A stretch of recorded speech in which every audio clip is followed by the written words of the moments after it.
Back on the Rob Dibble Show with Ben Darnell in your afternoon drive. Joining us now, one of the hottest teams in our area, the Hartford Athletic. We need it hotter. One of their best players, Sebastian Anderson, even though he is only, I think, 22. Goodness. He joins us on the hotline now. Sebastian, how you doing, buddy? What's up, man? I'm good. How are you? Good, good. How are things in that locker room, man? How psyched are you guys? Hey, the team's excited, man. We got some good results, and now we're home for the whole month. So we're excited to be home, to play in front of the home crowd and get 3 points. Tomorrow we got North Carolina FC. That is the Jägermeister Cup, which is new. It's kind of like our in-season tournament. My favorite cup. Have you guys been told what you're going to get with this Jägermeister Cup after you win it? Is it going to be a humongous cup full of Jägermeister that everyone gets a sip? I mean, we can hope, They haven't told us, but that might be the prize. Who knows? Tell us about being so young and getting brought up in this game of soccer. And at 16, you're like playing pro. How was that initially? Like, when did you make the decision, I'm not going to go the normal route like most kids do? I'm not going to go through the whole, high school experience, college experience. I'm dedicating my life to soccer, and I'm going to become professional. Take us back to that conversation with your family and your friends of what made you make that decision in the first place. Yeah, so, it started obviously when I was younger. I started playing when I was young, 3-4 years old, played my whole life. I think for me, I knew I was a little bit different than some of my teammates. When I was younger, probably 13, 14 years old, I was getting called into the U.S. youth national team setup, which is however many kids per camp, 20, 30 kids of the best kids around the country. And I was in that mix for 2 years, kind of just with that same group of the best players around the country. And I felt comfortable there, I felt like that was my level. That's where I belong. And after those 2 years, I kind of had that mentality where I was like, hey, why not try to play professional, And so my U15 year, I moved over to the Colorado Rapids because they had that professional outlet, Like if I play well here in the academy, I can start training with the first team. And if I train well with the first team, I can eventually sign professional there, So my U15 year, I moved over to Rapids, spent a year and a half in the academy there. And then I ended up signing, when I was 16. They invited me to preseason with the team, and I performed well. One of the right backs got injured, and I was playing all the games with the starting team. So it was like, hey, we might have to sign this kid. So after that, I ended up signing in April of that year when I was 16. Talking to Sebastian Anderson of the Hartford Athletic. All right, so I coach 16 AAU baseball, and I've had these kids, some of them for like 5 years, and most of these kids just want to make their high school team, maybe go somewhere and play college. I love some of the quotes, reading some of the stories about where you're just like, I kept my head down, I just kept working. Explain to like a 14, 15, 16-year-old somebody, male or female, how hard you have to work on a day-to-day basis when you're not at the field, when you're not being coached or playing games, the stuff you have to do to make yourself better when people aren't watching you. Yeah, like you said, some people are trying to make their high school team, trying to play college, and that's totally fine.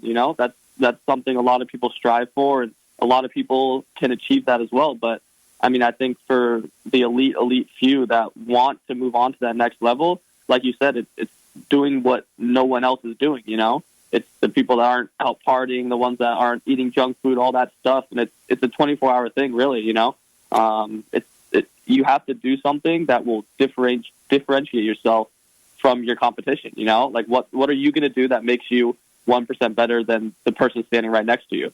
And I think that mentality, if you're young and if you take that to heart and want to move on to the professional level, that will take you far.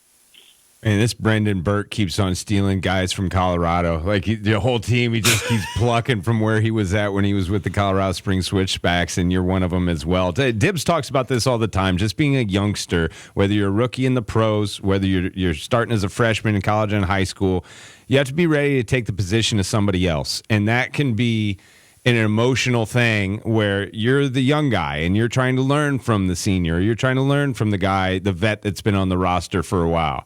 but you are your own person, and you've got to get into the lineup somehow, some way. Talk about that mentality of just being a youngster, and I know you're not now because it's now like you're playing with guys that you're actually older than finally. But talk about that and being the young guy and trying to fit in with the older guys. I don't know, making waves and not making waves. Like, how has that been to navigate through the course of your career? Yeah, I think as a young person, you're always just told to stay humble. You put your head down, you work, you stay humble, and you learn from the guys that have been playing in your position for years, And I think just keeping that mentality of being humble, being there, but also when it's your time, you have to grab it. You're not just the number 2 or the second string, whatever. You want to be in that guy's position. So you stay humble, you learn from him, but you also have to, like I said before, differentiate yourself from him and do what makes you make those decisions, all that sort of stuff that differentiates yourself from them. So it's obviously a balance. You want to be friends with all the guys in the team. You want to be nice to everyone, all that. But at the end of the day, in the professional level, it's a business. If you're not the one performing, you could be gone the next year. So I think always having that in the back of your mind is helpful. You have to always know that. Yeah, I want to be friends with everyone. Yeah, I want to be a good guy, all that. But when it comes down to it, the coach only selects a certain few players on the field every week, and you want to be one of those guys. So you kind of got to have a kind of ruthless mentality for that as well. What's it like being so far away from home? I know you're 22 and you're a grown man now, but you had to leave home when you were 16 and start this pro career and stuff like that. How often does your family get to see you play? Yeah, I mean, they're watching every game online, so that's awesome. I definitely have a really good support system back home, and they've actually come out and visited here, Hartford already, and caught a game, so that was awesome. But yeah, I mean, I got kind of used to it. Like I said, with the youth national team setup, those camps are always somewhere in the United States. Between that, every few months, leaving for a week, 2 weeks at a time, and traveling with academy, playing games away, like, you spend a lot of time on the road, I think it's just more about when you get to go home and spend quality time with your family, just really cherish those moments. We've talked to a couple of your mates already, especially you and your clique of defenders. You guys take so much pride in keeping the ball out of the net, especially at home. Trinity Health Stadium, by the way, tomorrow night, kickoff at 7:30, Trinity Health Stadium, Hartford Athletic taking on North Carolina FC, a part of the Jägermeister Cup. But how has it been with Joe Farrell, friend of the show, love Joe, Anthony Sia, the goalie, which, by the way, both of those lead the team and maybe the league in chains as far as wearing chains when they play. But fitting in with those guys, like, how's it been on the back end with the Hartford Athletic in just the short amount of time that you've been here?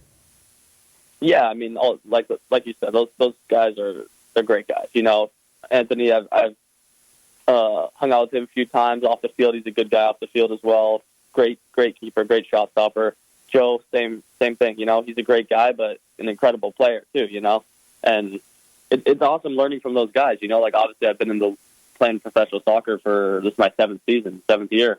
But he's been there same time, even longer. And the thing that I like about Joe is he's a winner. He's gone to Phoenix, he's won trophies, and I love soaking in just everything he has to say because he knows what it's like to be in a winning culture, be a winning person. So definitely hanging around Joe, it's awesome learning from him.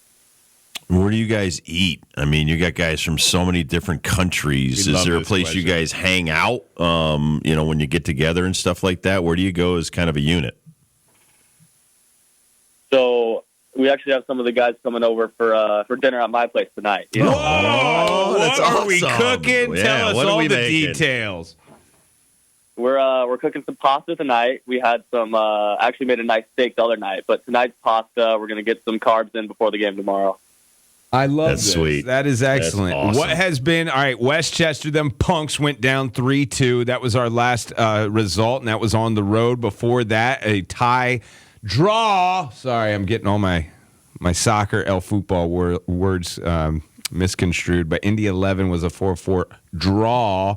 So, and a draw before that. I'm with Dibs, man.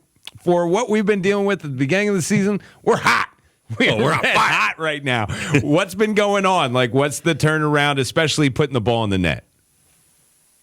Yeah, I think obviously, like you said earlier, we have a lot of guys from Colorado, a lot of new faces, so there's definitely a learning curve, Not many of these guys have played too many games together. So I think we're kind of finding the rhythm, learning each other's tendencies, what certain players like to do, all that. So it's a bit easier to play together. And then some of our attacking players finding their form. It was good to get our number 10, Samu, involved last game and score some good goals. Kyle did great in that Indy 11 game with some help from Momo too. So our attacking guys are doing their part, heating up. And I think if us as a defensive unit can keep doing well, clean up some little things, and then we can get 3 points tomorrow and for the rest of this month. There you go. Sebastian, thank you so much. Best of luck. And hopefully, as you continue to play here and you continue to be successful, we can get you back on the show and talk some more soccer. Yeah, good luck on dinner tonight, too. For sure. Oh, yeah, Thank absolutely. Absolutely. Thank you, Sebastian. Thank you, sir. Thank you, guys. I'm just looking at this roster, dude. It's 22, 22, 25, 22, 22, 22, 21. Look at this, though. 20, 21, 18, youngsters. 18. There's not many old timers, man. It's a young man's game. Definitely. So, like you said, 16. There's 2-3 guys on this team are 18. Big for the home matches all month. 4 home matches. Henry, Gotta bring it, people. You know what I'm talking about, man. You can't win at Trinity Health Stadium very easily. Loud and proud. BYOD. Bring your own drum.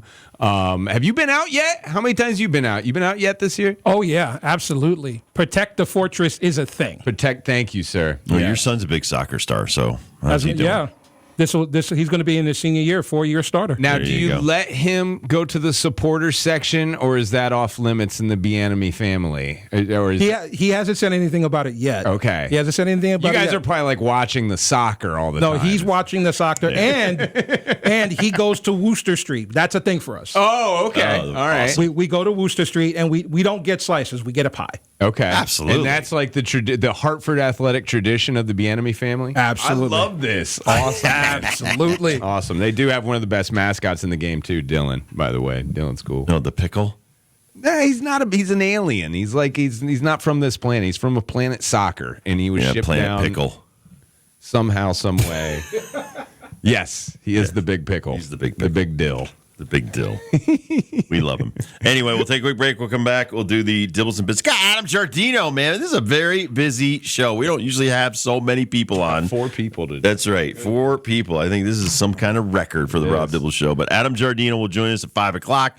We'll talk about the College World Series and a whole bunch of other stuff going on in the college ranks with Adam G. Dibbles and Bits is next.